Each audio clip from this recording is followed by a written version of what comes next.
श्री वाहिगुरु साहिब जी। एक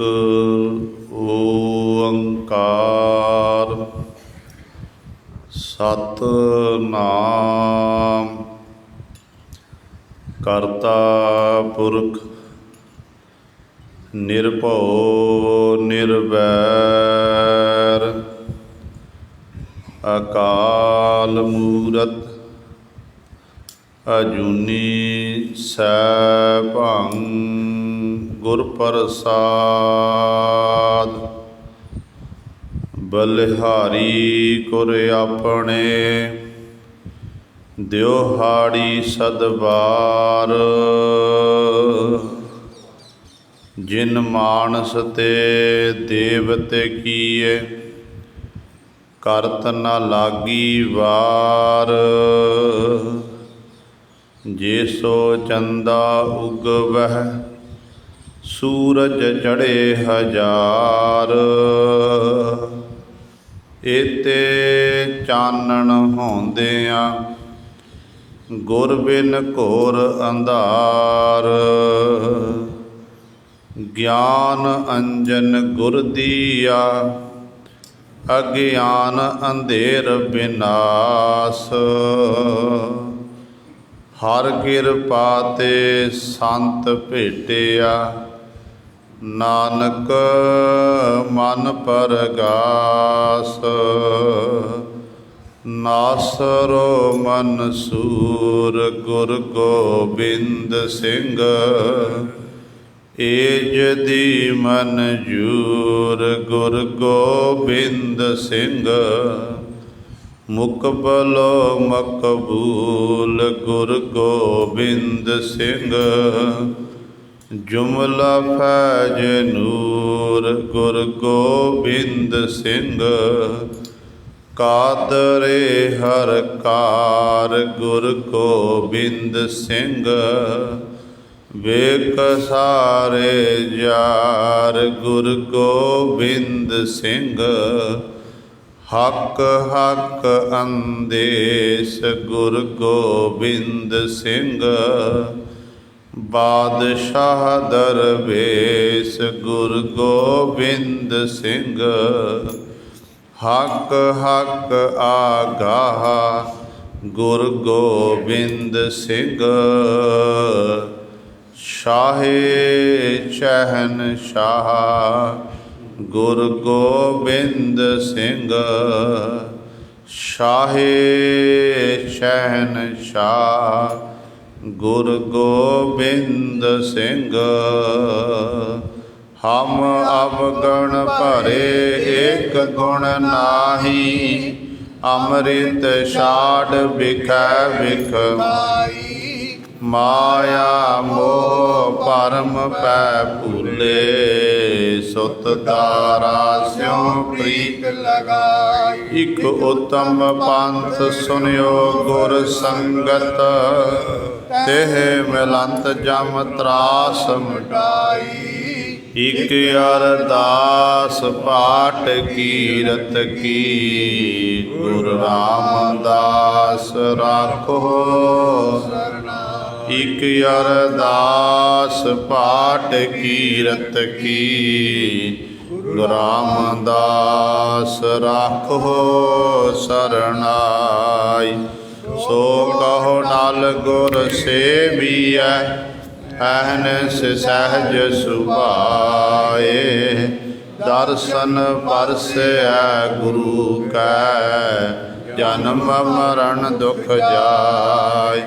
होवै सिफत खसामदी गुर अरसो कुरसो झटिया।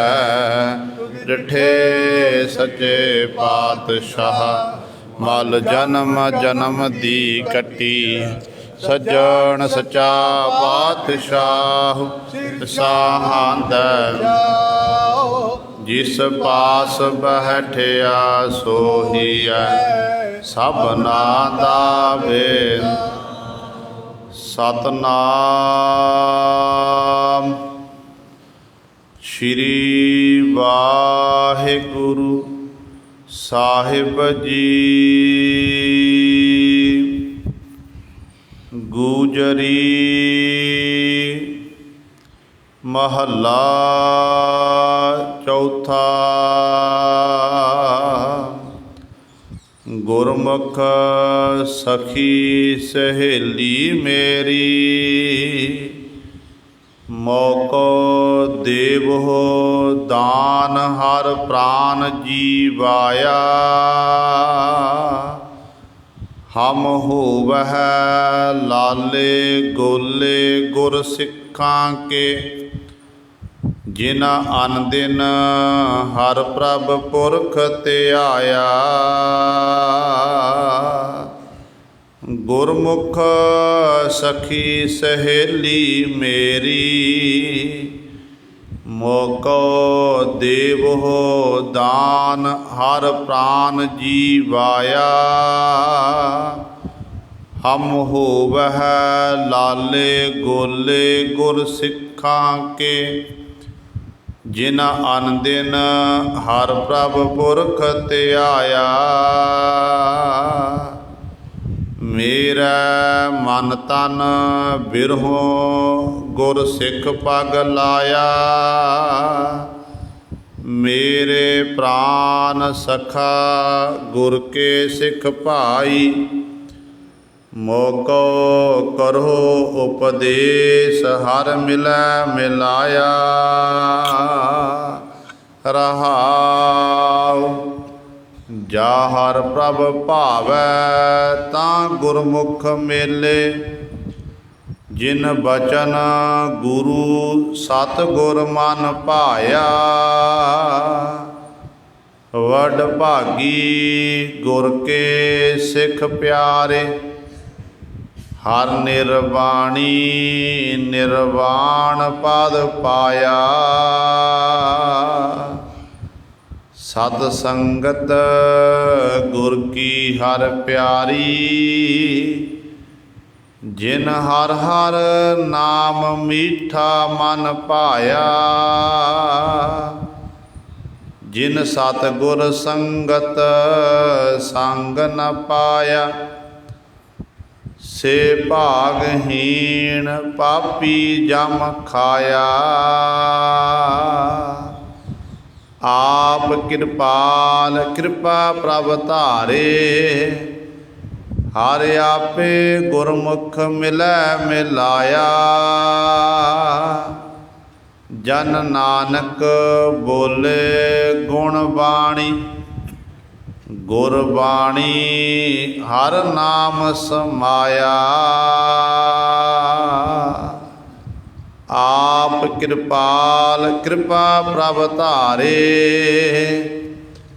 ਹਰ ਆਪੇ ਗੁਰਮੁਖ ਮਿਲੈ ਮਿਲਾਇਆ। ਜਨ ਨਾਨਕ ਬੋਲੇ ਗੁਣ ਬਾਣੀ, ਗੁਰਬਾਣੀ ਹਰ ਨਾਮ ਸਮਾਇਆ।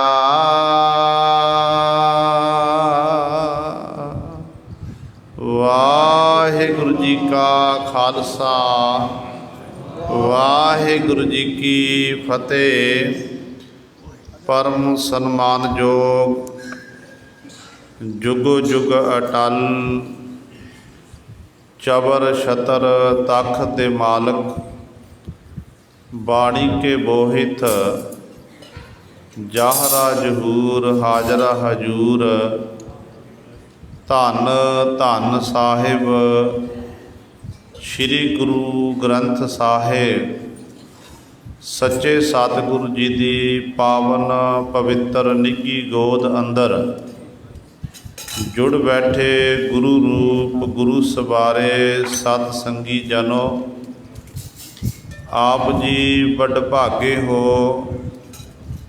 ਜੋ ਦਸ਼ਮੇਸ਼ ਪਿਤਾ ਗੁਰੂ ਕਲਗੀਧਰ ਸਤਿਗੁਰੂ ਅੰਮ੍ਰਿਤ ਕੇ ਦਾਤੇ ਸਰਬੰਸ ਦਾਨੀ ਸਹਿਬੇ ਕਮਾਲ ਧੰਨ ਧੰਨ ਸਾਹਿਬ ਸ੍ਰੀ ਗੁਰੂ ਗੋਬਿੰਦ ਸਿੰਘ ਮਹਾਰਾਜ ਜੀ ਦੀ ਚਰਨ ਛੋਹ ਧਰਤੀ ਮਹਾਨ ਪਵਿੱਤਰ ਅਸਥਾਨ ਗੁਰਦੁਆਰਾ ਮੰਜੀ ਸਾਹਿਬ ਆਲਮਗੀਰ ਵਿਖੇ ਜਿੱਥੇ ਹਫ਼ਤਾਵਾਰੀ ਐਤਵਾਰ ਦੇ ਦਿਹਾੜੇ ਨੂੰ ਸਮਰਪਿਤ ਅੰਮ੍ਰਿਤ ਵੇਲੇ ਤੋਂ ਹਾਜ਼ਰੀਆਂ ਭਰ ਰਹੇ ਹਨ, ਉੱਥੇ ਨਾਲ ਹੀ ਹੋਲੇ ਮਹੱਲੇ ਦਾ ਦਿਹਾੜਾ ਹੋਣ ਕਰਕੇ ਸੰਗਤਾਂ ਦੂਰੋਂ ਨੇੜਿਓਂ ਚੱਲ ਕੇ ਸਤਿਗੁਰੂ ਕਲਗੀਧਰ ਪਾਤਸ਼ਾਹ ਮਹਾਰਾਜ ਦੇ ਪਾਵਨ ਸਥਾਨ ਵਿਖੇ ਨਤਮਸਤਕ ਹੋ ਕੇ ਹਾਜ਼ਰੀਆਂ ਭਰ ਕੇ ਆਪਣੇ ਜੀਵਨ ਨੂੰ ਸਫਲਾ ਕਰ ਰਹੇ ਹੋ। ਸਤਿਗੁਰੂ ਗੁਰੂ ਗੋਬਿੰਦ ਸਿੰਘ ਮਹਾਰਾਜ ਦੀ ਚਰਨ ਛੋਹ ਧਰਤੀ ਇਹ ਮਹਾਨ ਪਵਿੱਤਰ ਅਸਥਾਨ ਗੁਰਦੁਆਰਾ ਮੰਜੀ ਸਾਹਿਬ ਆਲਮਗੀਰ ਹੈ। ਧੰਨ ਧੰਨ ਸਾਹਿਬ ਸ੍ਰੀ ਗੁਰੂ ਗੋਬਿੰਦ ਸਿੰਘ ਮਹਾਰਾਜ ਜੀ ਸੰਨ 1704 ਈਸਵੀ ਨੂੰ ਮਾਛੀ ਆਪਣਾ ਸਰਬੰਸ ਵਾਰ ਕੇ ਮਾਛੀਵਾੜੇ ਤੋਂ ਜੰਗਲਾਂ ਤੋਂ ਹੁੰਦੇ ਹੋਏ ਉੱਚ ਦਾ ਪੀਰ ਬਣ ਕੇ ਪਾਤਸ਼ਾਹ ਜੀ ਇੱਥੇ ਪਹੁੰਚੇ ਸਨ। ਸਤਿਗੁਰੂ ਜੀ ਦੇ ਨਾਲ ਪਿਆਰੇ ਦਇਆ ਸਿੰਘ, ਪਿਆਰੇ ਧਰਮ ਸਿੰਘ, ਭਾਈ ਮਾਨ ਸਿੰਘ ਜੀ, ਦੋ ਮੁਸਲਮਾਨ ਸਿੱਖ ਭਾਈ ਗਨੀ ਖਾਂ ਤੇ ਭਾਈ ਨਵੀ ਖਾਂ, ਗਨੀ ਖਾਂ, ਨਵੀ ਖਾਂ ਤੇ ਭਾਈ ਧਰਮ ਸਿੰਘ ਤੇ ਭਾਈ ਮਾਨ ਸਿੰਘ ਨੇ ਸਤਿਗੁਰ ਦਾ ਪਲੰਘਾ ਚੁੱਕਿਆ ਹੋਇਆ। ਪਿਆਰੇ ਦਇਆ ਸਿੰਘ ਜੀ ਚੌਰ ਦੀ ਸੇਵਾ ਕਰ ਰਹੇ ਹਨ। ਇਸ ਤਰ੍ਹਾਂ ਕ੍ਰਮਵਾਰ ਪੈਂਡਾ ਤੈਅ ਕਰਦੇ ਹੋਏ ਕਲਗੀਧਰ ਪਾਤਸ਼ਾਹ ਨੇ ਇਸ ਅਸਥਾਨ ਵਿਖੇ ਆਪਣੇ ਮੁਬਾਰਕ ਚਰਨ ਪਾਏ। ਗੁਰਬਾਣੀ ਦਾ ਫਰਮਾਨ ਹੈ, ਜਿੱਥੈ ਜਾਏ ਬਹਿ ਮੇਰਾ ਸਤਿਗੁਰੂ, ਸੋ ਥਾਨ ਸੁਹਾਵਾ ਰਾਮ ਰਾਜੇ। ਉਹ ਧਰਤੀ ਸੋਭਨੀਕ ਹੋ ਜਾਂਦੀ ਹੈ, ਉਹ ਧਰਤੀ ਭਾਗਾਂ ਵਾਲੀ ਹੋ ਜਾਂਦੀ ਹੈ। ਕਲਗੀਧਰ ਜਿਸ ਅਸਥਾਨ 'ਤੇ ਆਪ ਹਾਜ਼ਰੀਆਂ ਭਰ ਰਹੇ ਹੋ, ਇੱਥੇ ਸਤਿਗੁਰੂ ਕਲਗੀਧਰ ਪਾਤਸ਼ਾਹ ਮਹਾਰਾਜ ਦਾ ਪਲੰਘਾ ਰੱਖਿਆ ਗਿਆ। ਕਲਗੀਧਰ ਪਾਤਸ਼ਾਹ ਮਹਾਰਾਜ ਨੇ ਸਿੰਘਾਂ ਨੂੰ ਵਚਨ ਕੀਤੇ ਕਿ ਸਿੰਘੋ, ਅਸੀਂ ਇਸ਼ਨਾਨ ਕਰਨਾ, ਜਲਦੀ ਭਾਲ ਕਰੋ। ਸਿੰਘ ਇੱਧਰ ਉੱਧਰ ਗਏ, ਕਿਤੋਂ ਜਲ ਪ੍ਰਾਪਤ ਨਹੀਂ ਹੋਇਆ।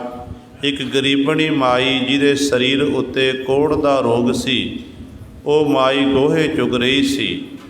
ਉਸ ਮਾਈ ਨੂੰ ਸਿੰਘਾਂ ਨੇ ਪੁੱਛਿਆ ਕਿ ਮਾਈ, ਇਸ ਨੇੜੇ ਤੇਰੇ ਇੱਥੇ ਜਲ ਹੈ?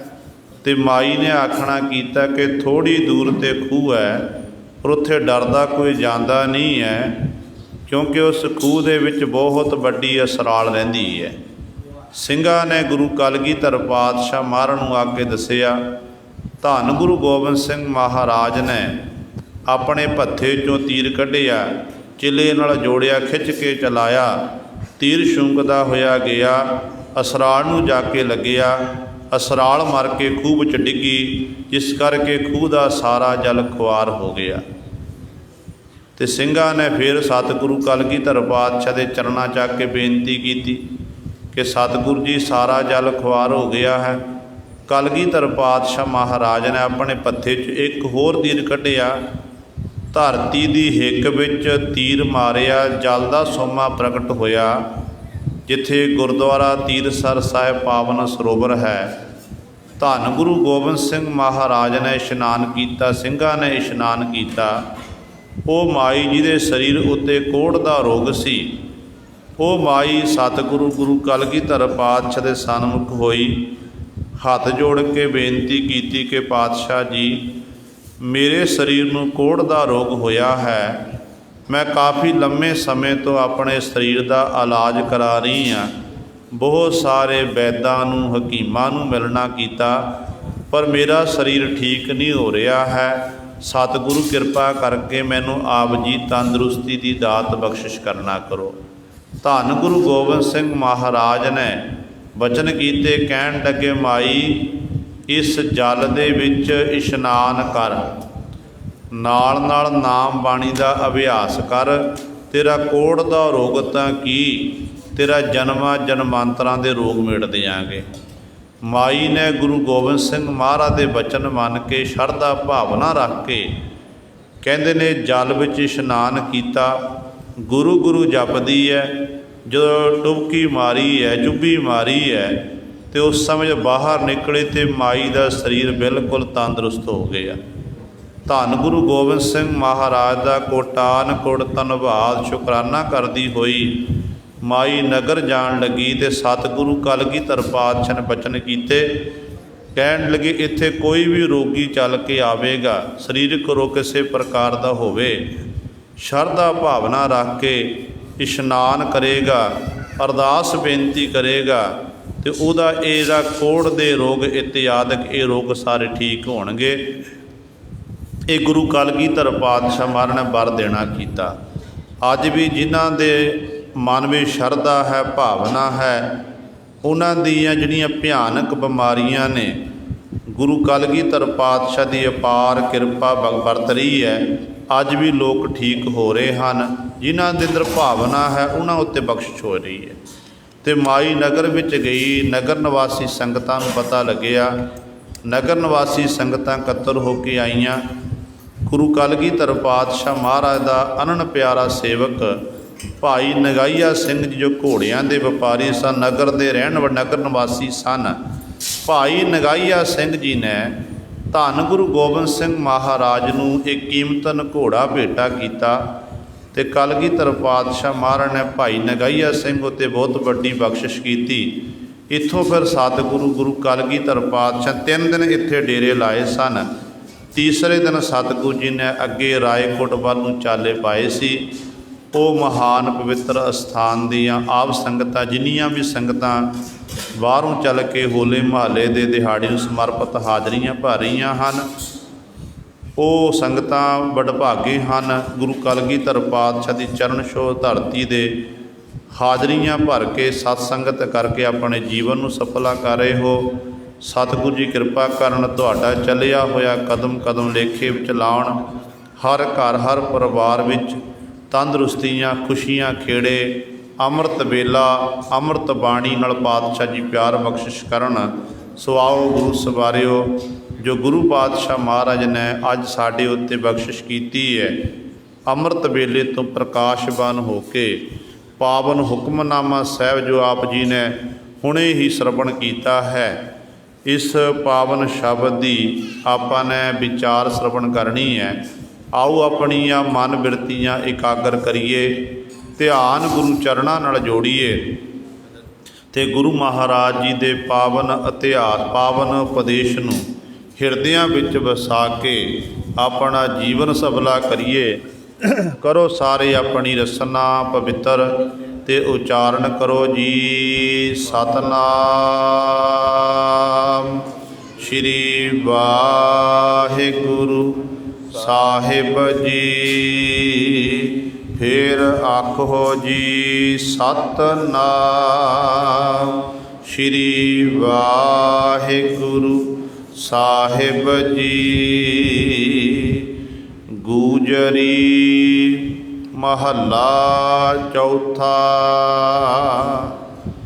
ਗੁਰਮੁਖ ਸਖੀ ਸਹੇਲੀ ਮੇਰੀ, ਮੋਕੋ ਦੇਵੋ ਦਾਨ ਹਰ ਪ੍ਰਾਨ ਜੀਵਾਇਆ। ਹਮ ਹੋਵਹਿ ਲਾਲੇ ਗੋਲੇ ਗੁਰ ਸਿੱਖਾਂ ਕੇ, ਜਿਨ ਅਨ ਦਿਨ ਹਰ ਪ੍ਰਭ ਪੁਰਖ ਧਿਆਇਆ। ਗੂਜਰੀ ਰਾਗ ਦੇ ਵਿੱਚ ਚੌਥੇ ਪਾਤਸ਼ਾਹ ਸੋਢੀ ਸੁਲਤਾਨ ਬੈਠਾ ਸੋਢੀ ਪਾਤਸ਼ਾਹ ਰਾਮਦਾਸ ਸਤਿਗੁਰੂ ਕਹਾਵੈ। ਪੂਰਨ ਤਾਲ ਖਟਾਇਆ ਅੰਮ੍ਰਿਤਸਰ ਵਿੱਚ ਜੋਤ ਜਗਾਵੈ। ਧੰਨ ਧੰਨ ਰਾਮਦਾਸ ਗੁਰ, ਜਿਨ ਸਿਰਿਆ ਤਿਨੈ ਸਵਾਰਿਆ। ਪੂਰੀ ਹੋਈ ਕਰਾਮਾਤ, ਆਪ ਸਿਰਜਣਹਾਰੈ ਧਾਰਿਆ। ਧੰਨ ਧੰਨ ਸਾਹਿਬ ਸ੍ਰੀ ਗੁਰੂ ਰਾਮਦਾਸ ਪਾਤਸ਼ਾਹ ਮਹਾਰਾਜ ਸਾਡੇ ਉੱਤੇ ਬਖਸ਼ਿਸ਼ ਕਰ ਰਹੇ ਹਨ। ਗੂਜਰੀ ਰਾਗ ਦੇ ਵਿੱਚ ਸਤਿਗੁਰੂ ਜੀ ਦਾ ਇਹ ਪਾਵਨ ਸ਼ਬਦ, ਸਤਿਗੁਰਾਂ ਦੇ ਪਾਵਨ ਅੰਕ 493 ਤੋਂ ਪ੍ਰਾਰੰਭ ਹੁੰਦਾ ਹੈ ਤੇ 495 ਤੇ ਜਾ ਕੇ ਇਸ ਪਾਵਨ ਸ਼ਬਦ ਦੀ ਸਮਾਪਤੀ ਹੈ। ਅੱਜ ਦੇ ਇਸ ਪਾਵਨ ਸ਼ਬਦ ਦੁਆਰਾ ਗੁਰੂ ਰਾਮਦਾਸ ਪਾਤਸ਼ਾਹ ਮਹਾਰਾਜ ਸਾਨੂੰ ਪਰਮੇਸ਼ਰ ਦੇ ਸਨਮੁਖ ਅਰਜ਼ੋਈ ਬੇਨਤੀ ਕਰਨ ਦਾ ਤਰੀਕਾ ਦੱਸ ਰਹੇ ਨੇ ਕਿ ਕਿਵੇਂ ਗੁਰਮੁਖਾਂ ਦੀ ਸੰਗਤ ਕਰਕੇ ਉਸ ਕਰਤੇ ਵਾਹਿਗੁਰੂ ਦੇ ਚਰਨਾਂ 'ਚ ਅਰਦਾਸ ਬੇਨਤੀ ਕਰਨੀ ਹੈ ਅਤੇ ਕਰਤੇ ਵਾਹਿਗੁਰੂ ਤੋਂ ਫਿਰ ਖੁਸ਼ੀਆਂ ਪ੍ਰਾਪਤ ਕਰਨੀਆਂ ਹਨ। ਅਤੇ ਸਤਿਗੁਰੂ ਜੀ ਆਰੰਭਤਾ ਵਿੱਚ ਬਚਨ ਕਰਦੇ ਹਨ ਕਿ ਗੁਰਮੁਖ ਸਖੀ ਸਹੇਲੀ ਮੇਰੀ। ਗੁਰਮੁਖ ਕੌਣ ਹੈ? ਜਿਹੜਾ ਮੁਖ ਗੁਰੂ ਵੱਲ ਹੋਵੇ, ਜੋ ਗੁਰੂ ਦੇ ਸਨਮੁਖ ਰਹਿਣ ਵਾਲਾ ਹੋਵੇ, ਜਿਹੜਾ ਗੁਰੂ ਦੀ ਸਿੱਖਿਆ ਅਨੁਸਾਰ ਆਪਣੇ ਜੀਵਨ ਨੂੰ ਬਤੀਤ ਕਰਦਾ ਹੋਵੇ, ਉਹਨੂੰ ਕਹਿੰਦੇ ਨੇ ਗੁਰਮੁਖ। ਕਹਿੰਦੇ ਗੁਰਮੁਖ ਸਖੀ ਸਹੇਲੀ, ਜਿਹੜੀ ਗੁਰਮੁਖ ਮੇਰੀ ਸਖੀ ਸਹੇਲੀ ਹੈ, ਉਸ ਸਖੀ ਸਹੇਲੀ ਨੂੰ ਕਹਿ ਰਹੇ ਹਨ ਮੋਕੋ ਦੇਵੋ ਦਾਨ ਹਰ ਪ੍ਰਾਨ ਜੀ ਪਾਈਆ। ਹੇ ਮੇਰੀ ਗੁਰਮੁਖ ਸਖੀ, ਸਿੱਖ ਰੂਪ ਸਖੀ ਸਹੇਲੀ, ਮੇਰੇ ਉੱਤੇ ਬਖਸ਼ਿਸ਼ ਕਰ, ਮੈਨੂੰ ਉਸ ਮਾਲ ਮੈਂ ਮੋਕੋ ਦੇਵ, ਮੈਨੂੰ ਦਾਨ ਦੇਣਾ ਕਰੋ। ਕਿਹੜਾ ਦਾਨ? ਹਰ ਪ੍ਰਾਨ ਜੀਵਾਇਆ, ਜਿਹੜਾ ਨਾਮ ਤੁਸੀਂ ਆਪਣੇ ਗੁਰੂ ਪਾਸੋਂ ਪ੍ਰਾਪਤ ਕੀਤਾ, ਗੁਰੂ ਨੇ ਤੁਹਾਨੂੰ ਨਾਮ ਦੇਣਾ ਕੀਤਾ। ਵਾਹਿਗੁਰੂ ਗੁਰਮੰਤਰ ਹੈ, ਜਪ ਹੋਮੈ ਕੋਈ। ਗੁਰੂ ਨੇ ਨਾਮ ਦਿੱਤਾ, ਜਪ ਮਨ ਸਤਨਾਮ, ਸਦਾ ਸਤਨਾਮ, ਹਲਤ ਪਲਤ ਮੁਖ ਉਜਲ ਹੋਈ ਹੈ, ਨਿਤ ਧਿਆਈਐ ਹਰ ਪੁਰਖ ਨਿਰੰਜਨਾ। ਇਹ ਗੁਰੂ ਨੇ ਦਿੱਤਾ ਹੈ।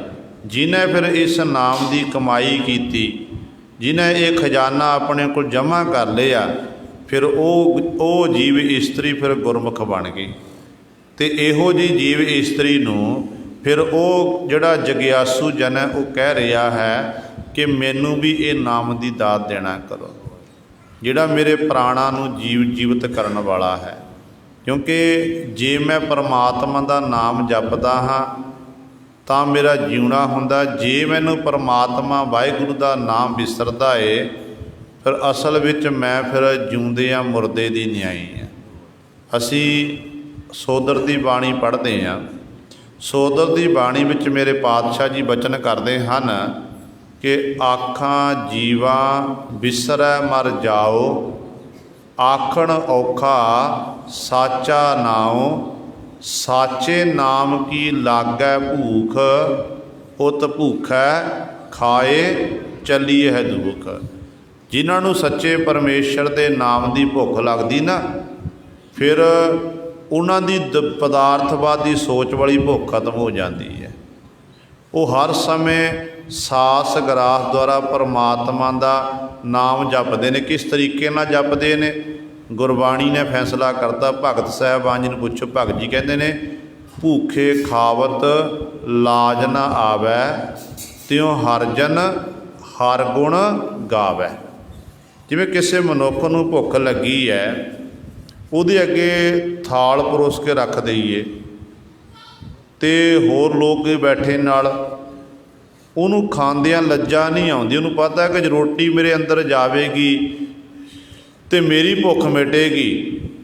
ਇਸੇ ਤਰ੍ਹਾਂ ਗੁਰੂ ਸਵਾਰੇ ਜਿਹੜੇ ਪ੍ਰਭੂ ਦੇ ਪਿਆਰੇ ਨੇ ਨਾ, ਮਾਲਕ ਦੇ ਗੁਣਾਂ ਦਾ ਗਹਿਣ ਕਰਨ ਵਾਲੇ, ਸਿਫਤ ਸਲਾਹ ਕਰਨ ਵਾਲੇ ਹਨ, ਅਤੇ ਉਹ ਪਰਮਾਤਮਾ ਦਾ ਨਾਮ ਜਪਣ ਵੇਲੇ, ਬਾਣੀ ਪੜ੍ਹਨ ਵੇਲੇ, ਸਿਮਰਨ ਕਰਨ ਵੇਲੇ ਉਹ ਬਿਲਕੁਲ ਵੀ ਲੱਜਾ ਵਿੱਚ ਨਹੀਂ ਆਉਂਦੇ, ਸੰਗਦੇ ਨਹੀਂ ਹਨ। ਆਮ ਤੌਰ 'ਤੇ ਦੇਖਿਆ ਜਾਂਦਾ ਹੈ ਕਿ ਜਦੋਂ ਆਪਾਂ ਕੋਈ ਗੱਲਬਾਤ ਕਰਨੀ ਹੋਵੇ, ਗੱਲਾਂ ਬਾਤਾਂ ਮਾਰਨੀਆਂ ਬੇਫਜ਼ੂਲ, ਅਤੇ ਉਦੋਂ ਆਪਾਂ ਸਾਰਿਆਂ ਨੇ ਗੱਲਾਂ ਬਾਤਾਂ ਮਾਰਦੇ ਹਾਂ, ਇੱਕ ਦੂਜੇ ਦਾ ਹਾਲ ਜਿਹੜਾ ਪੁੱਛਦੇ ਹਾਂ।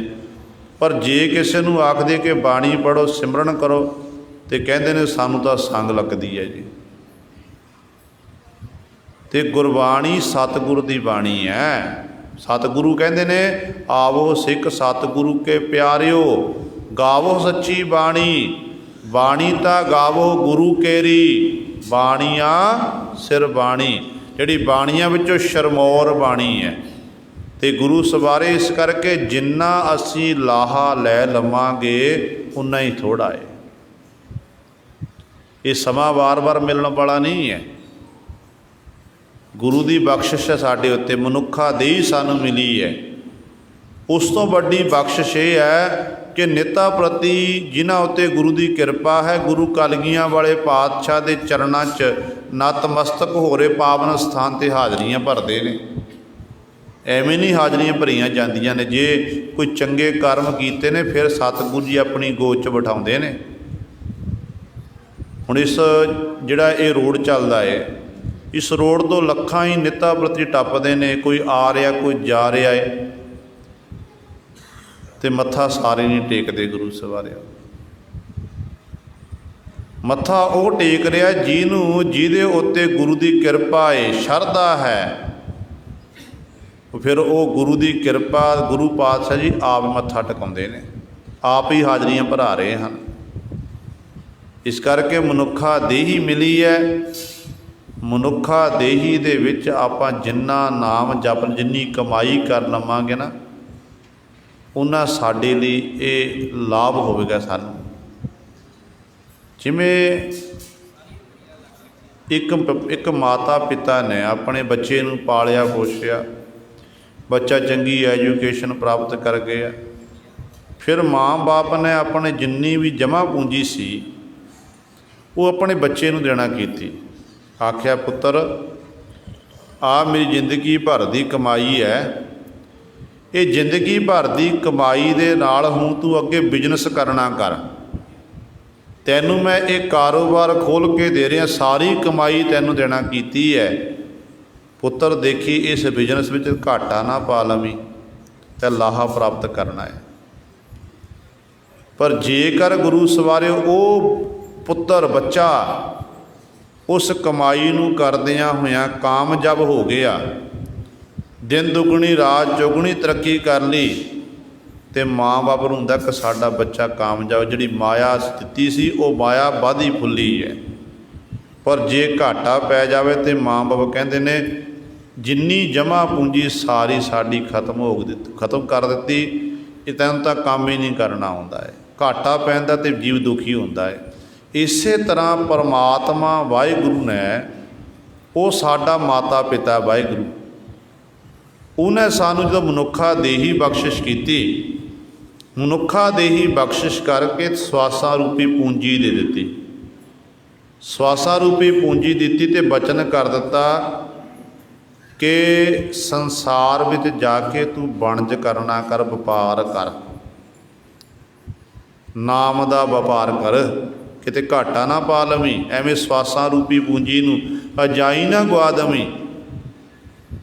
ਅਤੇ ਜਿਨ੍ਹਾਂ ਤਾਂ ਫਿਰ ਪਰਮੇਸ਼ਰ ਦੀ, ਆਪਣੇ ਗੁਰੂ ਦੀ ਗੱਲ ਮੰਨ ਲਈ, ਸੰਸਾਰ ਵਿੱਚ ਆ ਕੇ ਨਾਮ ਜਪਣ ਲੱਗ ਪਏ, ਬਾਣੀ ਪੜ੍ਹਨ ਲੱਗ ਪਏ, ਸੇਵਾ ਸਿਮਰਨ ਕਰਨ ਲੱਗ ਪਏ, ਅਤੇ ਉਹਨਾਂ ਦੇ ਤੇ ਫਿਰ ਸਵਾਸਾਂ ਰੂਪੀ ਪੂੰਜੀ ਸਫਲੀ ਹੋ ਰਹੀ ਹੈ। ਪਰ ਜਿਨ੍ਹਾਂ ਨੇ ਗੁਰੂ ਸਵਾਰਿਓ ਉਸ ਪਰਮਾਤਮਾ ਦੇ ਨਾਮ ਨੂੰ ਵਿਸਾਰ ਦਿੱਤਾ, ਕਦੇ ਜਪਜੀ ਸਾਹਿਬ ਦਾ ਪਾਠ ਨਹੀਂ ਕੀਤਾ, ਉਸ ਵਾਹਿਗੁਰੂ ਦਾ ਜਸ ਨਹੀਂ ਕੀਤਾ, ਵਡਿਆਈ ਨਹੀਂ ਕੀਤੀ, ਅਤੇ ਸੱਚ ਜਾਣਿਓ ਫਿਰ ਉਹ ਜੀਵ ਦੀ ਹਾਲਤ, ਜਿਵੇਂ ਜੀਵ ਨੂੰ ਪ੍ਰਤੱਖ ਆਪਣੇ ਕਾਰੋਬਾਰ 'ਚ ਘਾਟਾ ਪੈਣ ਦੁਖੀ ਹੁੰਦਾ, ਅਤੇ ਇਸ ਤਰ੍ਹਾਂ ਫਿਰ ਉਹ ਜੀਵ ਇਸ ਲੋਕ ਵਿੱਚ ਵੀ ਦੁਖੀ ਹੁੰਦਾ ਅਤੇ ਪਰਲੋਕ ਦੇ ਵਿੱਚ ਦੁਖੀ ਹੁੰਦਾ ਹੈ, ਜਿਹਦੇ ਕੋਲ ਨਾਮ ਨਹੀਂ ਹੈ, ਬੰਦਗੀ ਨਹੀਂ ਹੈ। ਇਸ ਕਰਕੇ ਬੰਦਗੀ ਕਰਨੀ ਜ਼ਰੂਰੀ ਹੈ। ਗੁਰਮੁਖਾਂ ਦੀ ਸੰਗਤ ਕਰਕੇ ਹੀ ਗੁਰੂ ਗੁਰੂ ਜਪਿਆ ਜਾ ਸਕਦਾ ਹੈ। ਅਤੇ ਇਸ ਕਰਕੇ ਸਤਿਗੁਰੂ ਕਹਿੰਦੇ ਨੇ, ਕਹਿੰਦੇ ਹੇ ਮੇਰੀ ਸਖੀ ਸਹੇਲੀ, ਹੇ ਸਿੱਖ ਰੂਪ ਸਖੀ ਸਹੇਲੀ, ਮੋਕੋ ਦੇਵੋ, ਮੈਨੂੰ ਦੇਣਾ ਕਰੋ ਕਿ ਦਾਨ ਹਰ ਪ੍ਰਾਣ ਜੀਵਾਇਆ, ਮੈਨੂੰ ਹਰੀ ਦੇ ਨਾਮ ਦਾ ਦਾਨ ਦੇਣਾ ਕਰੋ। ਜਿਹੜਾ ਹਰੀ ਦਾ ਨਾਮ ਮੇਰੇ ਪ੍ਰਾਣਾਂ ਨੂੰ ਜੀਵਤ ਕਰਨ ਵਾਲਾ, ਪ੍ਰਾਣਾਂ ਦਾ ਮੇਰਾ ਆਸਰਾ ਹੈ, ਜਿਹਦੇ ਰਾਹੀਂ ਮੈਂ ਜੀ ਰਿਹਾ ਹਾਂ। ਹਮ ਹੋਵਹਿ ਲਾਲੇ ਗੋਲੇ ਗੁਰਸਿੱਖਾਂ ਕੇ। ਕਿੰਨਾ ਸਤਿਕਾਰ। ਅੱਜ ਤੱਕ ਗੁਰੂ ਸਵਾਰੇ ਕਿਸੇ ਰਹਿਬਰ ਨੇ, ਕਿਸੇ ਪੀਰ ਪਕੰਬਰ ਔਲੀਏ ਨੇ ਆਪਣੇ ਸ਼ਾਗਿਰਦਾਂ ਨੂੰ ਇੰਨਾ ਮਾਣ ਸਨਮਾਨ ਨਹੀਂ ਦੇਣਾ ਕੀਤਾ ਜਿੰਨੇ ਸਾਡੇ ਗੁਰੂ ਸਾਹਿਬਾਨ ਨੇ ਦੇਣਾ ਕੀਤਾ ਹੈ। ਸਤਿਗੁਰੂ ਕਹਿੰਦੇ ਨੇ, ਦੇਖ ਕਿੰਨੀ ਨਿਮਰਤਾ ਹੈ ਕਿ ਹਮ ਹੋਵੈ ਲਾਲੇ ਗੋਲੇ ਗੁਰਸਿੱਖਾਂ ਕੇ। ਜਿਹੜੇ ਗੁਰਸਿੱਖ ਸਾਡੇ ਲਈ ਸ਼ਬਦ ਵਰਤਣਾ ਕੀਤਾ ਹੈ। ਗੁਰੂ ਹੋਵੇ ਸੋਢੀ ਸੁਲਤਾਨ ਗੁਰੂ ਰਾਮਦਾਸ ਪਾਤਸ਼ਾਹ, ਤਖਤੋ ਤਾਜ ਦੇ ਮਾਲਕ, ਜਿਹਦੇ ਅੱਗੇ ਸਾਰੀ ਕਾਇਨਾਤ ਝੁਕਦੀ ਹੈ, ਉਹ ਸੋਢੀ ਸੁਲਤਾਨ ਪਾਤਸ਼ਾਹ ਜੀ ਕਹਿ ਰਹੇ ਨੇ, ਹਮ ਹੋਵੈ ਲਾਲੇ ਗੋਲੇ ਗੁਰਸਿੱਖਾਂ ਕੇ। ਕਿੰਨਾ ਮਾਣ, ਕਿੰਨੀ ਨਿਮਰਤਾ ਹੋਵੇਗੀ ਪਾਤਸ਼ਾਹ ਦੇ ਮਨ ਦੇ ਵਿੱਚ। ਇੱਥੋਂ ਤੱਕ ਗੁਰਬਾਣੀ ਵਿੱਚ ਪਾਤਸ਼ਾਹ ਨੇ ਇੱਥੋਂ ਤੱਕ ਸਿੱਖਾਂ ਨੂੰ ਸਤਿਕਾਰ ਦੇਣਾ ਕੀਤਾ। ਕਹਿੰਦੇ ਨੇ, ਗੁਰਸਿੱਖਾਂ ਕੀ ਹਰ ਧੂੜ ਦੇ, ਹਮ ਪਾਪੀ ਭੀ ਗਤ ਪਾਹੇ। ਫਿਰ ਪਾਤਸ਼ਾਹ ਕਹਿੰਦੇ ਨੇ, ਜੇ ਮਿਲੈ ਗੁਰ ਸਿੱਖੜਾ, ਤਿਸ ਨਿਭ ਨਿਭ ਲਾਗੋ ਪਾਏ ਪਾਉ ਜੀਓ, ਆਖਾਂ ਬਿਰਥਾ ਜੀ ਕੀ, ਗੁਰ ਸੱਜਣ ਦੇ ਮਿਲਾਏ ਜੀਓ। ਸੋਈ ਦਸ ਉਪਦੇਸ਼ੜਾ, ਮੇਰਾ ਮਨ ਅੰਤ ਨ ਕਾਹੂ ਜਾਏ ਜੀਓ। ਕਿੰਨਾ ਸਨਮਾਨ ਹੈ, ਐਨੀ ਵਡਿਆਈ, ਜਿਸ ਗੁਰੂ ਨੇ ਸਾਨੂੰ ਇੰਨਾ ਮਾਣ, ਇੰਨੀ ਵਡਿਆਈ ਦੇਣਾ ਕੀਤੀ ਹੈ, ਤੇ ਮਾਫ਼ ਕਰਨਾ, ਅਸੀਂ ਉਸੇ ਗੁਰੂ ਤੋਂ ਮੁਨਕਰ ਹੋ ਗਏ ਹਾਂ। ਉਸੇ ਗੁਰੂ ਨੂੰ ਆਪਾਂ ਗੁਰੂ ਨੂੰ ਤਿਆਗ ਰਹੇ ਹਾਂ, ਛੱਡ ਰਹੇ ਹਾਂ।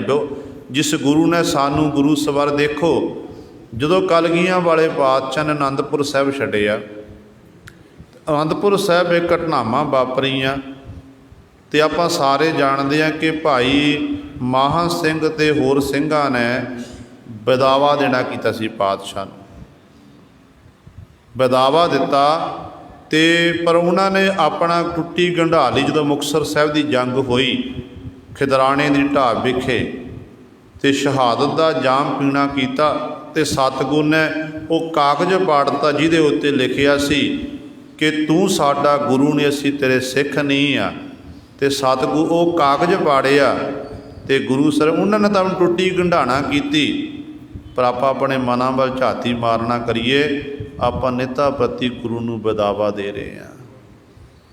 ਜਦੋਂ ਸਿੱਖਾਂ ਦਾ ਬੱਚੇ ਹੋਣ ਅਤੇ ਆਪਣੇ ਜੂੜੇ ਨੂੰ ਜਾ ਕੇ ਕੈਂਚੀ ਲਾਵੇ ਨਾਈਆਂ ਦੀ ਦੁਕਾਨ ਉੱਤੇ, ਆਪਣੇ ਮੁੱਖ ਉੱਤੇ ਦਾੜਾ ਨਾ ਆਣ ਦੇਵੇ, ਕੇਸਾਂ ਨੂੰ ਗੁਰੂ ਸਵਾਰੇ ਗਲੀਆਂ ਵਿੱਚ ਇਸ ਤਰ੍ਹਾਂ ਨਾਲੀਆਂ ਵਿੱਚ ਰੁੜਨ ਲਈ ਸੁੱਟ ਦੇਵੇ, ਫਿਰ ਦੱਸੋ ਇਹ ਨਿੱਤਾ ਪ੍ਰਤੀ ਇੱਕ ਤਰ੍ਹਾਂ ਆਪਾਂ ਗੁਰੂ ਨੂੰ ਬਦਾਵਾ ਦੇ ਰਹੇ ਹਾਂ। ਜਿਹੜਾ ਗੁਰੂ ਸਾਨੂੰ ਇੰਨਾ ਸਤਿਕਾਰ ਦੇ ਰਿਹਾ, ਵਡਿਆਈ ਦੇ ਰਿਹਾ ਹੈ, ਉਸ ਗੁਰੂ ਨੂੰ ਆਪਾਂ ਵਿਸਾਰਿਆ ਹੋਇਆ। ਅਤੇ ਸਤਿਗੁਰੂ ਕਹਿੰਦੇ ਨੇ, ਹਮ ਹੋਵੈ ਲਾਲੇ ਗੋਲੇ ਗੁਰਸਿੱਖਾਂ ਕੇ। ਜਿਹੜੇ ਹੇ ਪ੍ਰਭੂ, ਹੇ ਸਤਿਗੁਰੂ ਜੀ, ਜਿਹੜੇ ਤੁਹਾਡੇ ਸਿੱਖ ਨੇ ਨਾ, ਗੁਰਸਿੱਖ ਨੇ, ਉਹਨਾਂ ਦੇ ਅਸੀਂ ਹਮ ਹੋਵੈ ਲਾਲੇ ਗੋਲੇ। ਲਾਲੇ ਦਾ ਅਰਥ ਸੇਵਕ, ਗੋਲੇ ਗੁਲਾਮ, ਕਿ ਉਹਨਾਂ ਦੇ ਅਸੀਂ ਲਾਲੇ ਗੋਲੇ ਬਣ ਜਾਵਾਂਗੇ। ਜਿਨ੍ਹਾਂ ਅੰਦਿਨ ਹਰ ਪੁਰਖ ਤੇ ਆਇਆ। ਉਹ ਕਿਹੜੇ ਗੁਰਸਿੱਖ ਨੇ? ਨਾਮਧਾਰੀ ਸਿੱਖ ਨਹੀਂ, ਕਮਾਈ ਵਾਲੇ ਸਿੱਖ। ਜਿਨ੍ਹਾਂ ਗੁਰਸਿੱਖਾਂ ਨੇ ਅੰਦਿਨ ਦਿਨ ਰਾਤ ਹਰੀ ਪਰਮਾਤਮਾ ਦੇ ਨਾਮ ਨੂੰ ਧਿਆਣਾ, ਕਿ ਉਸ ਪੁਰਖ ਨੂੰ, ਪਰਮੇਸ਼ਰ ਨੂੰ ਧਿਆਇਆ, ਐਸੇ ਮਾਲਕ ਦੇ ਅਸੀਂ ਲਾਲੇ ਗੋਲੇ ਸੇਵਕ ਹਾਂ। ਮੇਰਾ ਮਨ ਤਨ ਬਿਰਹੋ, ਗੁਰਸਿੱਖ ਪਗ ਲਾਇਆ। ਹੁਣ ਸਤਿਗੁਰੂ ਜੀ ਅਗਲੀ ਪੰਕਤੀ ਬਖਸ਼ਿਸ਼ ਕਰਦੇ ਨੇ, ਕਹਿੰਦੇ ਮੇਰਾ ਮਨ ਤਨ, ਮੇਰੇ ਮਨ ਦੇ ਵਿੱਚ ਵੀ ਅਤੇ ਤਨ ਦੇ ਵਿੱਚ ਬਿਰਹੋ ਪੈਦਾ ਹੋਇਆ, ਬੈਰਾਗ ਪੈਦਾ ਹੋਇਆ। ਕਦੋਂ ਪੈਦਾ ਹੋਇਆ? ਜਦੋਂ ਗੁਰਸਿੱਖ ਪੱਗ ਲਾਇਆ। ਜਦੋਂ ਗੁਰਸਿੱਖਾਂ ਦੀ ਸੰਗਤ ਕੀਤੀ, ਗੁਰਸਿੱਖਾਂ ਦੇ ਗੁਰਸਿੱਖਾਂ ਦੀ ਸੰਗਤ ਵਿੱਚ ਬੈਠ ਕੇ ਪਰਮਾਤਮਾ ਦਾ ਨਾਮ ਜਪਣਾ ਕੀਤਾ, ਗੁਰੂ ਗੁਰੂ ਜਪਿਆ। ਕਹਿੰਦੇ ਗੁਰਸਿੱਖਾਂ ਨੇ ਸਾਨੂੰ ਗੁਰੂ ਦੇ ਪੱਗ ਲਾਇਆ, ਜਾਂ ਉਹਨਾਂ ਗੁਰਸਿੱਖ ਜਿਹੜੇ ਕਮਾਈ ਵਾਲੇ ਸਿੱਖ ਨੇ ਉਹਨਾਂ ਦੇ ਪੱਗ ਲੱਗੇ, ਅਤੇ ਕਹਿੰਦੇ ਉਦੋਂ ਫਿਰ ਹਿਰਦੇ ਅੰਦਰ ਬੈਰਾਗ ਪੈਦਾ ਹੋ ਗਿਆ। ਭਾਵ ਕਹਿਣ ਦਾ, ਗੁਰਸਿੱਖਾਂ ਦੀ ਸੰਗਤ ਕਰਕੇ, ਨਾਮ ਜਪ ਕੇ, ਬਾਣੀ ਪੜ੍ਹ ਕੇ ਹੀ ਹਿਰਦੇ ਦੇ ਅੰਦਰ ਇਹ ਬੈਰਾਗ ਪੈਦਾ ਹੋ ਸਕਦਾ ਹੈ। ਇਸ ਬੈਰਾਗ ਦੇ ਬਾਬਤ ਬਾਬਾ ਫਰੀਦ ਸਾਹਿਬਾਨ ਜੀ ਬਚਨ ਕਰਦੇ ਨੇ, ਕਹਿੰਦੇ ਨੇ, ਬਿਰਹਾ ਬਿਰਹਾ ਆਖੀਐ, ਬਿਰਹਾ ਤੂੰ ਸੁਲਤਾਨ, ਫਰੀਦਾ ਜਿਤ ਤਨ ਬਿਰਹੋ ਨਾ ਉਪਜੈ, ਸੋ ਤਨ ਜਾਣ ਮਸਾਣ। ਕਹਿੰਦੇ ਉਹ ਤਨ ਇੱਕ ਤਰ੍ਹਾਂ ਮਸਾਣ ਦੀ ਨਿਆਈ ਹੈ। ਮੁਰਦੇ ਦੀ ਨਿਆਈ ਹੈ। ਇਸ ਤਨ ਵਿੱਚੋਂ ਬਿਰਹਾ ਪੈਦਾ ਨਹੀਂ ਹੋਇਆ, ਵਿਰਾਗ ਪੈਦਾ ਨਹੀਂ ਹੋਇਆ।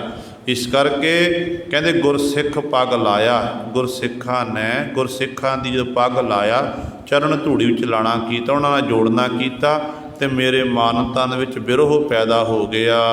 ਮੇਰੇ ਪ੍ਰਾਨ ਸਖਾ ਗੁਰ ਕੇ ਸਿੱਖ ਭਾਈ, ਮੋਕੋ ਕਰਹੁ ਉਪਦੇਸ਼ ਹਰ ਮਿਲੈ ਮਿਲਾਇਆ।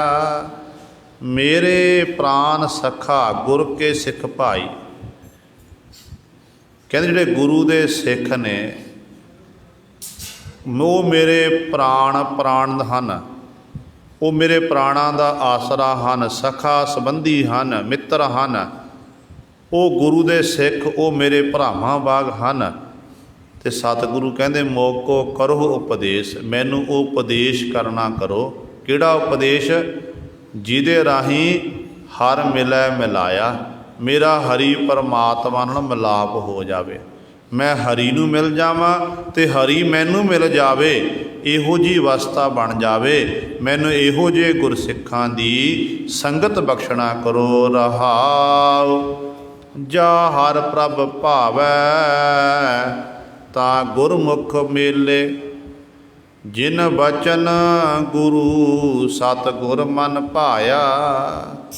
ਸਤਿਗੁਰੂ ਮਹਾਰਾਜ ਜੀ ਰਹਾਉ ਵਾਲੀ ਪੰਕਤੀ 'ਚ ਵਿਸ਼ਰਾਮ ਦੇ ਕੇ ਰੁਕ ਕੇ ਬਖਸ਼ਿਸ਼ ਕਰਦੇ ਨੇ। ਪਾਤਸ਼ਾਹ ਦੇ ਚਰਨਾਂ ਸਵਾਲ ਕੀਤਾ, ਕਹਿਣ ਲੱਗੇ ਪਾਤਸ਼ਾਹ ਜੀ ਇਹ ਕਿਰਪਾ ਕਰਕੇ ਦੱਸੋ ਕਿ ਗੁਰਮੁਖਾਂ ਦੀ ਸੰਗਤ ਹਰ ਇੱਕ ਨੂੰ ਨਸੀਬ ਹੋ ਜਾਂਦੀ ਹੈ? ਸਾਰਿਆਂ ਨੂੰ ਗੁਰਮੁਖਾਂ ਦੀ ਸੰਗਤ ਪ੍ਰਾਪਤ ਹੋ ਜਾਂਦੀ ਹੈ? ਤੇ ਗੁਰੂ ਪਾਤਸ਼ਾਹ ਧੰਨ ਗੁਰੂ ਰਾਮਦਾਸ ਪਾਤਸ਼ਾਹ ਮਹਾਰਾਜ ਉੱਤਰ ਦਿੰਦੇ ਨੇ, ਕਹਿੰਦੇ ਜਾ ਹਰ ਪ੍ਰਭ ਭਾਵ ਹੈ। ਕਹਿੰਦੇ ਨਹੀਂ ਭਾਈ, ਹਰ ਇੱਕ ਨੂੰ ਨਸੀਬ ਨਹੀਂ ਹੁੰਦੀ ਹੈ। ਜਾਂ ਹਰ ਪ੍ਰਭ ਭਾਵ, ਜਦੋਂ ਹਰੀ ਪਰਮਾਤਮਾ ਨੂੰ ਭਾ ਜਾਵੇ, ਚੰਗਾ ਲੱਗੇ, ਤਾਂ ਗੁਰਮੁਖ ਮੇਲੇ, ਫਿਰ ਉਹ ਜਿਹੜੇ ਗੁਰੂ ਦੇ ਸਨਮੁਖ ਰਹਿਣ ਵਾਲੇ ਹਨ, ਗੁਰਮੁਖ ਜਨ ਹਨ, ਉਹਨਾਂ ਦੇ ਨਾਲ ਫਿਰ ਪਰਮੇਸ਼ਰ ਉਹਨਾਂ ਦਾ ਮਿਲਾਪ ਕਰਾਉਂਦਾ। ਜਿਨ ਬਚਨ ਗੁਰੂ ਸਤਿਗੁਰ ਮਨ ਭਾਇਆ, ਉਹਨਾਂ ਗੁਰਮੁਖਾਂ ਦੀ ਸੰਗਤ ਉਹਨਾਂ ਨੂੰ ਮਿਲਦੀ ਹੈ ਜਿਨ੍ਹਾਂ ਨੇ ਕਹਿੰਦੇ ਗੁਰੂ ਦੇ ਬਚਨਾਂ ਨੂੰ, ਬਚਨ ਗੁਰੂ ਸਤਿਗੁਰੂ ਮਹਾਰਾਜ ਦੇ ਬਚਨਾਂ ਨੂੰ ਸਤਿਗੁਰ ਸਤ ਕਰਕੇ ਮੰਨਣਾ ਕੀਤਾ ਹੈ। ਹਰ ਸਮੇਂ ਗੁਰੂ ਗੁਰੂ ਜਪਣਾ ਕੀਤਾ, ਗੁਰੂ ਦੇ ਬਚਨਾਂ ਤੋਂ ਬਿਲਕੁਲ ਵੀ ਉਲਟ ਕਰਮ ਨਹੀਂ ਕੀਤਾ। ਤੇ ਸਤਿਗੁਰੂ ਜੀ ਕਹਿੰਦੇ ਨੇ ਉਹ ਫਿਰ ਉਹਨਾਂ ਉੱਤੇ ਮਾਲਕ ਨੇ ਬਖਸ਼ਿਸ਼ ਕੀਤੀ। ਸਤਿਗੁਰੂ ਮਹਾਰਾਜ ਦੇ ਮਨ ਨੂੰ ਉਹ ਬਹੁਤ ਜ਼ਿਆਦਾ ਭਾਉਂਦੇ ਹਨ, ਚੰਗੇ ਲੱਗਦੇ ਹਨ, ਸਤਿਗੁਰੂ ਨੂੰ ਉਹ ਪਿਆਰੇ ਲੱਗਦੇ ਨੇ ਕਿ ਉਹਨਾਂ ਉੱਤੇ ਸਤਿਗੁਰੂ ਮਹਾਰਾਜ ਫਿਰ ਬਖਸ਼ਿਸ਼ ਕਰਦੇ ਹਨ। ਉਹ ਫਿਰ ਪਰਮਾਤਮਾ ਦਾ ਨਾਮ ਜਪਦੇ ਹਨ। ਵੱਡ ਭਾਗੀ ਗੁਰ ਕੇ ਸਿੱਖ ਪਿਆਰੇ, ਹਰ ਨਿਰਬਾਣੀ ਨਿਰਵਾਣ ਪਦ ਪਾਇਆ। ਫਿਰ ਸਤਿਗੁਰੂ ਮਹਾਰਾਜ ਦੇ ਚਰਨਾਂ 'ਚ ਬੇਨਤੀ ਕੀਤੀ ਕਿ ਪਾਤਸ਼ਾਹ ਜੀ ਨਿਰਵਾਣ ਪਦ ਕਿਸ ਜੀਵ ਨੂੰ ਪ੍ਰਾਪਤ ਹੁੰਦਾ ਹੈ? ਤੇ ਸਤਿਗੁਰੂ ਜੀ ਬਚਨ ਕਰਦੇ ਨੇ, ਕਹਿੰਦੇ ਗੁਰਸਿੱਖਾਂ ਨੂੰ ਹੀ ਨਿਰਵਾਣ ਪਦ ਪ੍ਰਾਪਤ ਹੁੰਦਾ ਹੈ। ਗੁਰੂ ਦੇ ਸਿੱਖ ਵੱਡ ਭਾਗੀ ਹਨ, ਕਿਉਂਕਿ ਵੱਡਾ ਭਾਗ ਭੇਟੇ ਗੁਰਦੇਵਾ, ਕੋਟ ਅਪਰਾਧ ਮਿਟੇ ਹਰ ਸੇਵਾ। ਗੁਰਦੇਵ ਦੀ ਪ੍ਰਾਪਤੀ ਹੋਣੀ ਵੱਡੀਆਂ ਭਾਗਾਂ ਕਰਕੇ ਮਿਲਦੀ ਹੈ। ਐਵੇਂ ਨਹੀਂ ਗੁਰਦੇਵ ਗੁਰੂ ਸਤਿਗੁਰੂ ਮਹਾਰਾਜ ਸੰਗਤ ਸਾਨੂੰ ਨਸੀਬ ਹੁੰਦੀ ਹੈ। ਤੇ ਗੁਰੂ ਦੇ ਸਿੱਖ ਕੀ ਹਨ? ਵੱਡ ਭਾਗੀ ਹਨ। ਗੁਰਬਾਣੀ ਦਾ ਫਰਮਾਨ ਹੈ, ਸਤਿਗੁਰੂ ਕਹਿੰਦੇ ਨੇ ਸਤਿਗੁਰ ਸਿੱਖ ਕੋ ਨਾਮ ਧਨ ਦੇ, ਗੁਰ ਕਾ ਸਿੱਖ ਵੱਡ ਭਾਗੀ। ਗੁਰੂ ਦਾ ਸਿੱਖ ਵੱਡੀਆਂ ਭਾਗਾਂ ਵਾਲਾ। ਕਿਸ ਤਰ੍ਹਾਂ ਗੁਰੂ ਸਵਾਰੇ ਗੁਰੂ ਪਾਤਸ਼ਾਹ ਬਖਸ਼ਿਸ਼ ਕਰਦੇ ਹਨ, ਵੱਡ ਭਾਗੀ ਗੁਰ ਕੇ ਸਿੱਖ ਪਿਆਰੇ। ਜਿਹੜੇ ਗੁਰੂ ਦੇ ਸਿੱਖ ਹਨ, ਸਤਿਗੁਰ ਦੇ ਪਿਆਰੇ ਹਨ, ਉਹ ਵੱਡ ਭਾਗੀ ਹਨ। ਵੱਡ ਭਾਗੀ ਕਿਉਂ ਹਨ? ਕਿਉਂਕਿ ਉਹਨਾਂ ਦੇ ਅੱਜੋਂ ਵੱਡਪੁਣਾ ਭਾਗਿਆ। ਵੱਡਪੁਣਾ ਕੀ ਹੈ? ਹੰਕਾਰ, ਮੈਂ। ਉਹਨਾਂ ਦੇ ਵਿੱਚੋਂ ਮੈਂ ਖਤਮ ਹੋ ਗਈ ਹੈ। ਜਦੋਂ ਮੈਂ ਮੁੱਕ ਗਈ ਤੇ ਉਦੋਂ ਫਿਰ ਪਰਮਾਤਮਾ ਦੀ ਪ੍ਰਾਪਤੀ, ਗੁਰੂ ਦੀ ਪ੍ਰਾਪਤੀ ਹੋ ਜਾਂਦੀ ਹੈ। ਤੇ ਸਤਿਗੁਰੂ ਨੇ ਮੋਹਰ ਲਾ ਦਿੱਤੀ। ਪਾਤਸ਼ਾਹ ਕਹਿੰਦੇ ਨੇ ਕਬੀਰ ਤੂੰ ਕਰਤਾ ਤੂੰ ਹੁਆ, ਮੁਝ ਮੈਂ ਰਹਾ ਨਾ ਹੂੰ, जब आपा पर का मिट गया जत देखो तद तू।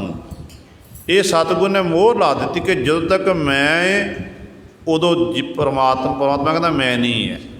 ਜਦੋਂ मैं मुक गई तो परमात्मा फिर गुरु सवारे हर समय जीव के कोल है, ਉਹਨੂੰ दिखाई देन लग पैंदा है। तो इस तरह गुरु के सिख वो वडभागी हाँ जिन्हां च वडपुणा हंकार मुक गया, वो गुरु के प्यारे सिख हैं। उन्होंने उत्ते एड्डी वड्डी बख्शिश हुई है, हर निर्वाणी निर्वाण पद पाया। वो अठे पैर सास ग्रास द्वारा हरि परमात्मा के नाम नूं जपते हैं। तो इस तरह उस निर्वाण परमेश्वर के लड़ लग के निर्वाण पद जिहड़ा सदीवी काली अचल है, एक रस लगातार रहने वाला, कदे रस मुक्कण वाला नहीं है, वो पद भी गुरु सवारे वो गुरसिखा ने प्राप्त कर ली। सत संगत गुर की हर प्यारी, जिन हर हर नाम मीठा मन भाया। गुरु की जी सत संगत है ये हरि नूं प्यारी लगती है। जदों सतगुर की संगत आपां करिए, जिवें गुरु की संगत च बैठे हैं, गुरु की कथा कहानियाँ सुनते कीर्तन सुनते, तो गुरु सवारे असल विच ये जिथे गुरु का सानू प्यार नसीब हो रहा है, उत्थे नाल सानू हरि की असीस भी मिल रही है। वो गुरसिख सखी सहेलियाँ फिर हरि नूं प्यारियां लगदियां हन। किहड़ियां? जिन हर हर नाम मीठा मन पाया। जिन्हां सखी सहेलियां नूं हरि परमात्मा का जिहड़ा नाम है, हरि का नाम हरे भरे करन वाला, हरि का नाम हरेक दे दुखां नूं हरण वाला, वो हरि का नाम जदों मन नूं मीठा लगन लग पिया, मन नूं भा गया, चंगा लग्या। जिन सतगुर संगत संग न पाया, से भागहीन पापी जम खाया। जिन्हां ने सतगुर की संगत नहीं की, तो इस तरह सत संगत विच आके नहीं बैठते, तो इस तरह जिहड़े उन्होंने कहते जिन्होंने नसीब ये संगत नसीब नहीं हुई, असल विच पातशाह कहते वो जीव किहड़े ने? भागहीन हैं, भागां तो हीणे। तो इहो जे जीवां की हालत की हुंदी है? पापी जम खाया। इहो जे जीवां नूं जिहड़े पापी हुंदे ने, जीवन जम आके खांदे ने। भाव एक हुंदी है सरीरक मौत। सरीरक मौत जिन्नी परालब्ध अनुसार सानू आजू प्राप्त हो गई, आपां वो आजू भोगी, साह साडे मुक्के, तो आपां कहंदे फलाना जीव चढ़ाई कर गया, फलाने की मौत हो गई। जिहदे बाप पातशाह कहंदे ने मरना मुल्ला मरना, भी करतारो डरना, तातू मुल्ला तातू काजी, जान है नाम खुदाई। मरना हर एक ने, शरीरक मौते तो सारे मरते ने, जन्म लिया तो फिर मरना जरूरी है। मरना अटल सच्चाई है, कोई बच नहीं सकता। बड़े बड़े संसार च आए ने, साढ़े गुरु पातशाह जी आए ने शरीरक जामा धारण करके, तो शरीर का ओला पातशाह ने किया। जोत गुरु ग्रंथ साहब ने टिका दी, तो शरीर का ओला पातशाह ने कर दिता। शरीर फानी है, एक होंदी है शरीरक मौजूद, जिसमानी मौत आप आखते हैं, जिसमानी मौत जिन्नी परालब्ध तरमर आजू मिली भोग के चलिया गया संसार तो। एक होंदी है आत्मक मौत, आत्मक तौर पर मरना। ये मरना जीव बार बार मरदा। जदों जीव अपने जीवन काल च कोई पाप करे, चोरी करे, ठगी करे, कोई गलत काम करे, वो अपना डर सताउंदा बार बार, फिर वो बार बार डरदा। एक तरह उहदी गुरु सवारे आत्मक तौर पर मौत हुई हुंदी है। तो आत्मक तौर पर फिर हर समय वो जीव भटकना विच रहिंदा है। उस जीव नूं फिर ना दिने ढोई हुंदी है, ना रात नूं ढोई हुंदी है, ना गुरु सवारे नूं चंगी तरह नींद आउंदी है। जदों जागदा हुंदा उदों भी डर खौफ मन विच बणिया रहिंदा। ਜਦੋਂ ਉਹ ਸੁੱਤਾ ਹੁੰਦਾ, ਸੁੱਤੇ ਹੋਏ ਨੂੰ ਵੀ ਡਰ, ਇਸ ਡਰ ਸਤਾਉਂਦਾ ਰਹਿੰਦਾ ਹੈ। ਇਹੋ ਜਿਹੀ ਹਾਲਤ ਤਰਸਯੋਗ ਹਾਲਤ ਹੋ ਜਾਂਦੀ ਹੈ। ਅਤੇ ਸਤਿਗੁਰੂ ਕਹਿੰਦੇ ਨੇ ਇਹ ਪਾਪੀ ਜੀਵਾਂ ਦੀ ਹਾਲਤ ਹੁੰਦੀ ਹੈ, ਜਿਨ੍ਹਾਂ ਨੇ ਪ੍ਰਮਾਤਮਾ ਦਾ ਨਾਮ ਨਹੀਂ ਜਪਿਆ, ਸੰਗਤ ਨਹੀਂ ਕੀਤੀ ਹੈ। ਅਤੇ ਇਹੋ ਜਿਹੇ ਪਾਪੀ ਜੀਵ ਆਤਮ ਮੌਤ ਦੇ ਨਿਤਾ ਪ੍ਰਤੀ ਮਰਦੇ ਨੇ ਅਤੇ ਜਮ ਖਾਇਆ, ਜਮ ਇਤਿਆਦਿਕ ਨੂੰ ਖਾਂਦੇ ਹਨ। ਆਪ ਕਿਰਪਾਲ ਕਿਰਪਾ ਪ੍ਰਭ ਧਾਰੇ, ਹਰ ਆਪੇ ਗੁਰਮੁਖ ਮਿਲੈ ਮਿਲਾਇਆ। ਆਪ ਜਦੋਂ ਕਿਰਪਾਲੂ ਸਤਿਗੁਰੂ ਜੀ ਕਿਰਪਾ ਪ੍ਰਭ ਧਾਰੇ, ਪ੍ਰਭੂ ਪਰਮਾਤਮਾ ਕਿਰਪਾ ਧਾਰੇ, ਕਿਰਪਾ ਕਰਦੇ, ਮਿਹਰ ਕਰ ਦਵੇ, ਫਿਰ ਹਰ ਆਪੇ ਗੁਰਮੁਖ ਮਿਲੈ ਮਿਲਾਇਆ। ਹਰ ਇੱਕ ਨੂੰ ਗੁਰਮੁਖਾਂ ਦੀ ਸੰਗਤ ਨਸੀਬ ਨਹੀਂ ਹੁੰਦੀ ਹੈ। ਜਦੋਂ ਹਰੀ ਨੂੰ ਭਾਉਂਦੇ ਨੇ, ਚੰਗੇ ਲੱਗਦੇ ਨੇ, ਅਤੇ ਹਰੀ ਆਪ ਹੀ ਬਖਸ਼ਿਸ਼ ਕਰਕੇ ਉਹਨਾਂ ਨੂੰ ਗੁਰਮੁਖਾਂ ਨਾਲ ਮਿਲਾ ਦਿੰਦਾ ਹੈ। ਉਹ ਗੁਰਮੁਖਾਂ ਨਾਲ ਮਿਲਦੇ ਹਨ, ਗੁਰਮੁਖਾਂ ਨਾਲ ਮਿਲ ਕੇ ਉਸ ਪਰਮਾਤਮਾ ਦਾ, ਵਾਹਿਗੁਰੂ ਦਾ ਜਸ ਕਰਦੇ ਹਨ। ਅਤੇ ਇੱਕ ਦਿਨ ਫਿਰ ਸਮਾਂ ਐਸਾ ਆਉਂਦਾ ਹੈ, ਪਰਮਾਤਮਾ ਦੇ ਗੁਣ ਗਾ ਕੇ ਉਹ ਪਰਮਾਤਮਾ ਵਿੱਚ ਹੀ ਅਭੇਦ ਹੋ ਜਾਂਦੇ ਨੇ, ਲੀਨ ਹੋ ਜਾਂਦੇ ਨੇ। ਫਿਰ ਗੁਰੂ ਸਵਾਰਿਓ ਉਹ ਹਰੀ ਦਾ ਰੂਪ ਬਣ ਜਾਂਦੇ ਹਨ। ਅਵਸਥਾ ਇਹੋ ਜਿਹੀ ਹੋ ਜਾਂਦੀ ਹੈ, ਹਰ ਜਨ ਹਰ ਅੰਤਰ ਨਹੀਂ, ਨਾਨਕ ਸਾਚੀ ਜਾਨ। ਹਰ ਜਨ ਦੋਇ ਏਕ ਹੈ, ਬਿਬ ਵਿਚਾਰ ਕਛ ਨਾਹੇ।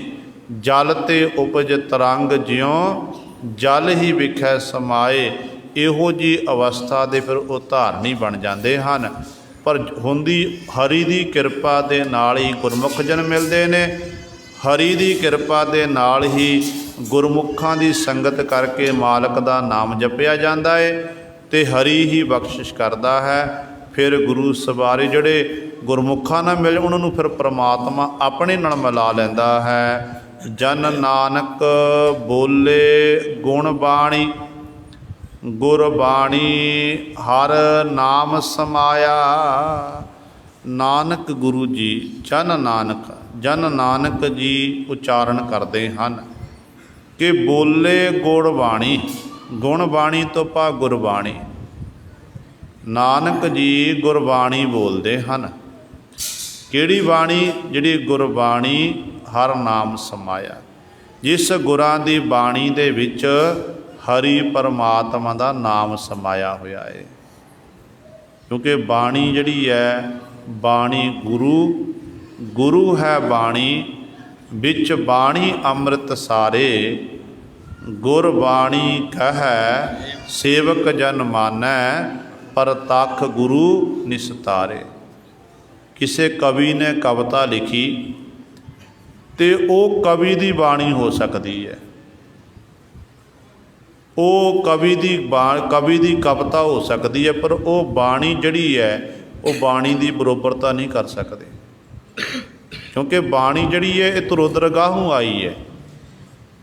ਸਤਿਗੁਰੂ ਮਹਾਰਾਜ ਦੇ ਬਚਨ ਆਪ ਜੀ ਨੇ ਕਈ ਵਾਰੀ, ਸਾਰੇ ਤਕਰੀਬਨ ਗੁਰੂ ਨਾਨਕ ਲੈ ਸੰਗਤਾਂ ਨੂੰ ਯਾਦ ਨੇ, ਅਤੇ ਆਪਾਂ ਪੜ੍ਹਦੇ ਹਾਂ ਸਤਿਗੁਰੂ ਮਹਾਰਾਜ ਦੇ ਬਚਨ। ਪਾਤਸ਼ਾਹ ਕਹਿੰਦੇ ਨੇ ਕਿ ਧੁਰ ਕੀ ਬਾਣੀ ਆਈ, ਤਿਨ ਸਗਲੀ ਚਿੰਤ ਮਿਟਾਈ।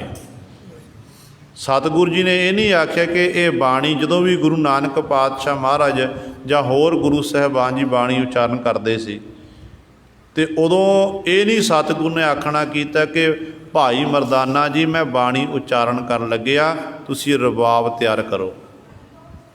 ਅਤੇ ਜਦੋਂ ਆਪਾਂ ਜਨਮ ਸਾਖੀ ਪੜ੍ਹਦੇ ਹਾਂ ਜਾਂ ਹੋਰ ਇਤਿਹਾਸਕ ਜਿਹੜੀ ਕਿਤਾਬ ਗੁਰੂ ਨਾਨਕ ਦੇ ਜਿਵੇਂ ਉਸਨੇ ਲਿਖੀਆਂ ਹੋਈਆਂ ਨੇ, ਉਹਨੂੰ ਪੜ੍ਹਦੇ ਹਾਂ ਅਤੇ ਉਹਦੇ 'ਚ ਲਿਖਿਆ ਹੋਇਆ, ਅਤੇ ਗੁਰੂ ਨਾਨਕ ਪਾਤਸ਼ਾਹ ਮਹਾਰਾਜ ਭਾਈ ਮਰਦਾਨੇ ਨੂੰ ਆਖਦੇ ਨੇ ਕਿ ਬਾਣੀ ਆਈ ਹੈ।